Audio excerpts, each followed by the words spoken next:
नमस्कार दोस्तों, DFA-IS platform पर आप सभी लोगों का स्वागत है। और पॉलिटी की क्लास में हम आज केंद्रीय विधायिका के बारे में पढ़ेंगे। भारत की केंद्रीय विधायिका क्या है और उसके बारे में पूरी जानकारी हम प्राप्त करेंगे। तो संघ की विधायिका, इसके बारे में भारत की केंद्रीय विधायिका का नाम संसद है। यह एक द्विसदनीय विधायिका है। अनुच्छेद 79 अनुच्छेद यानी कि 79 के अनुसार भारत की विधायिका सहित 2 सदन राज्यसभा एवं लोकसभा हैं। तो इसमें कहा गया है आर्टिकल 79 के अंतर्गत भारत की विधायिका है और उसके 2 सदन है, लोकसभा और राज्यसभा। ठीक है, तो भारत की विधायिका को संसद भी कहते हैं। संसद भारत की विधायिका है। तो इसमें कहा गया है संसद।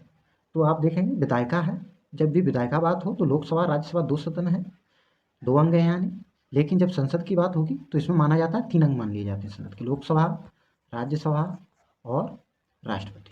यदि ऑप्शन में 3 अंग दिए गए हैं तो आप 3 ही अंग लगाएंगे, और यदि ऑप्शन में राष्ट्रपति नहीं है तो मान लेंगे हाँ विधायिका ही संसद है और इसलिए उसके 2 अंग हुए, लोकसभा और राज्यसभा। ठीक है, तो संसद के कितने अंग हैं? 3 अंग, लोकसभा, राज्यसभा और राष्ट्रपति, और विधायिका के 2 अंग, लोकसभा और राज्यसभा। ठीक है, इसमें परिचय दिया गया है। विधायिका का क्या परिचय है? भारत ने संसदीय लोकतंत्र अपनाया है, वेस्टमिंस्टर इंग्लैंड के नमूने पर ढाला गया है। तो भारत की जो संसदीय परंपरा है वो इंग्लैंड की संसद के परंपरा पर आधारित है, सामान्यतः। ठीक है, इसमें कुछ विशेषताओं को सम्मिलित करते हुए और कुछ अन्य देशों की विशेषताओं को सम्मिलित किया गया है। तो मानेंगे हम कि जो अधिकांश विशेषताएं हैं वो इंग्लैंड की संसद पर आधारित है। ठीक है, तो ये बात हम ध्यान रखेंगे। भारत शासन अधिनियम 1935 ईस्वी में परिसंघ की स्थापना की और इंग्लैंड की संसदीय प्रणाली की नकल की। तो भारत शासन अधिनियम 1935 बना, उसमें परिसंघ का प्रदान किया गया। ठीक है, प्रावधान हुआ परिसंघ का और इसमें संघीय व्यवस्था को अपनाया गया। ठीक है, तो इसी में क्या है, इंग्लैंड की संसदीय प्रणाली की नकल की गई। नकल का अर्थ है कि इंग्लैंड की संसदीय प्रणाली की कुछ विशेषताओं को यहाँ सम्मिलित किया गया है। संसद के निचले सदन को लोकसभा तथा उच्च सदन राज्यसभा कहते हैं। तो लोकसभा संसद का निचला सदन है और उच्च सदन है राज्यसभा। ये राज्यसभा उच्च सदन है और ये कभी भंग नहीं होता है, कभी भंग नहीं होता है, निरंतर चलने वाला सदन है राज्यसभा। लेकिन आप लोकसभा देखेंगे ये 5 वर्ष पर भंग हो जाता है, और यदि राष्ट्रपति चाहें तो इसको 5 वर्ष से पहले भी भंग कर सकते हैं मंत्रिपरिषद की सलाह पर, या जहाँ मंत्रिपरिषद को पूर्ण बहुमत न हो तो राष्ट्रपति यहाँ स्वविवेक से निर्णय ले सकते हैं और लोकसभा को भंग कर सकते हैं। ठीक है, तो ये कहा गया है। लोकसभा में जनता का प्रतिनिधित्व होता है, राज्यसभा में भारत के संघ राज्यों का प्रतिनिधित्व होता है। तो लोकसभा जनता का सदन है और जनता यहाँ डायरेक्ट मत प्रदान करती है। ठीक है, जब भी आप देखेंगे लोकसभा का चुनाव होता है तो आप सभी लोग मत प्रदान करने जाते हैं जिनकी उम्र 18 वर्ष से ऊपर है। ठीक है, और जब भी राज्यसभा का चुनाव होता है तो आप देखेंगे जो राज्यों के विधायक हैं वो मत प्रदान करते हैं। राज्यों के विधायक, जिन भी राज्यों में विधानसभा है वहाँ के विधायक मत प्रदान करते हैं। राज्यसभा में 250 से अधिक सदस्य नहीं हो सकते। इसमें 238 सदस्य राज्य तथा संघराज्य क्षेत्रों के प्रतिनिधि एवं 12 सदस्य राष्ट्रपति द्वारा नाम निर्दिष्ट किए जाते हैं। तो इसमें यही कहा गया है कि 250 से अधिक सदस्य नहीं होंगे, और इसमें 238 सदस्य स्टेट यानी कि राज्य प्लस केंद्र शासित प्रदेश। ठीक है, तो स्टेट, सभी स्टेट शामिल हैं इसमें सामान्यतः, और केंद्र शासित प्रदेशों में दिल्ली और पुदुचेरी इसमें अभी तक सम्मिलित है।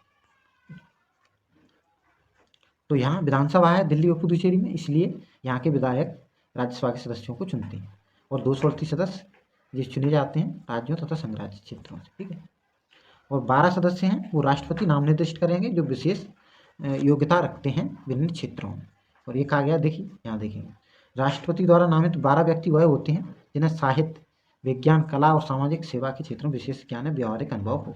और यहीं हम आगे देखेंगे विधानसभा में जब राज्यपाल चुनेंगे तो यहाँ सहकारिता को भी महत्वपूर्ण, सहकारिता आंदोलन से जुड़े हुए लोगों को भी महत्वपूर्ण मान लिया जाता है और उन्हें भी नामित किया जाता है राज्यपाल द्वारा। ठीक है, तो यहाँ साहित्य, विज्ञान, कला और समाज सेवा है, और वहाँ सामान्यतः देखेंगे अब सहकारिता भी एक जुड़ जाएगा। तो ये ध्यान रखेंगे।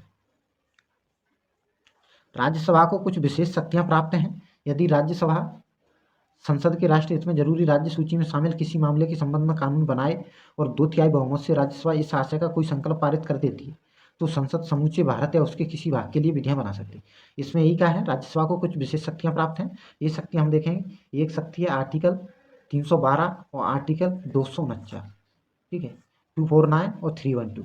तो 249 में कहा गया है राज्य सूची के विषय पर राज्यसभा कानून बना सकती है, और यहाँ 312 में अखिल भारतीय जो अखिल भारतीय सेवा है उसका सृजन कर सकती है राज्यसभा।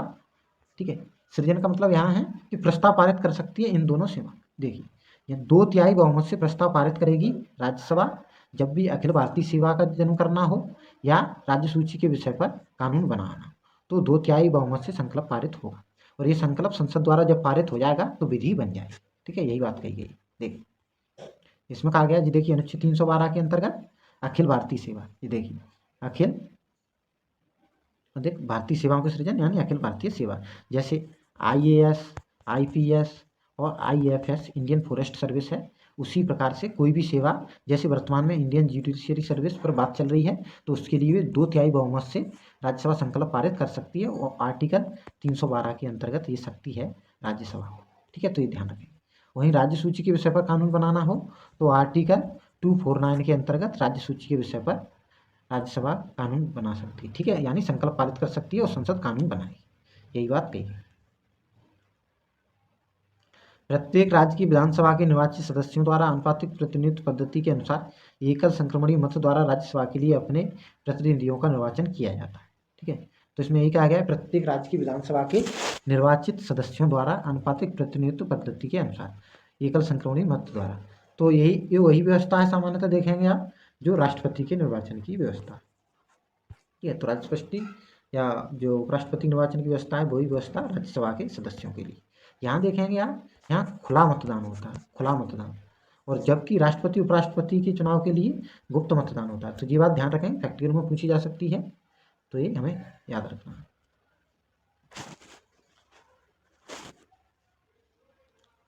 भारत में राज्यों को राज्यसभा में समान प्रतिनिधित्व नहीं दिया गया है। तो ये बात कही गई कि राज्यसभा में समान प्रतिनिधित्व नहीं। देखेंगे आप, उत्तर प्रदेश में राज्यसभा की सीटें देखे हैं, मध्य प्रदेश में भी देखेंगे, और बिहार में देखेंगे, महाराष्ट्र में देखेंगे, कर्नाटक में देखेंगे। इन राज्यों में राज्यसभा की सीटें अधिक हैं, जबकि मणिपुर, पूर्वोत्तर के राज्य देखेंगे, मणिपुर हुआ, और आप देखेंगे नागालैंड हुआ, मणिपुर हुआ, मिजोरम हुआ, इन राज्यों में राज्यसभा की सीटें बहुत कम है। ठीक है, 1-1, 2-2 सीटें, तो यहाँ समान प्रतिनिधित्व नहीं दिया है।